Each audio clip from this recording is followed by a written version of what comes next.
Okay, thank you, Mark. We're learning more tonight about an apartment fire that broke out in a southeast Portland neighborhood. It displaced a number of people, many of whom will now have to start over. Fox 12's Dylan Scott spoke to one woman who spent her life taking care of others and now could use community support in returning the favor. Dylan? Pete and Riel, good evening, and that's certainly right. Portland resident Gina Hicks spent her career helping others as a nurse in an assisted living center. Diabetes took that love from her along with continued medical issues. And now she has lost almost everything in this Hazelwood apartment fire.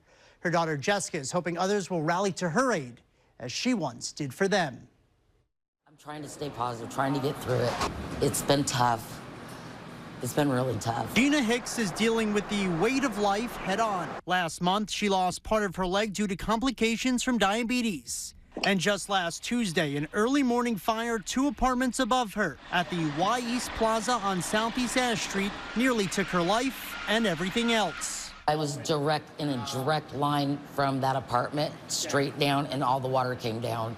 I was one of the most severe apartments affected by it. Hicks, a longtime caretaker herself, didn't have renter's insurance. Her daughter, Jessica Dove, has set up a GoFundMe page asking for those who can to help the family recoup almost the entirety of the apartment, damaged by flooding and smoke. I can't really get back everything I lost, but mostly just like maybe get the basics, just get the basics back. Clothes, hygiene supplies, dog food, just things like that. The Portland resident, who can no longer work due to her illness and is on Social Security, says that as difficult as the last month has been, she's alive, as is everyone in the building, thanks in part to a dozen fire trucks that showed up that morning. She says that perspective is needed during these challenging times. There was no injuries. It could have been a lot worse. There's a lot of people that lost things here, but not their lives. So I'm grateful for that. Incredible perspective right there. Now, we heard from residents inside the building that were told a failed lithium battery in a scooter was the cause of the fire.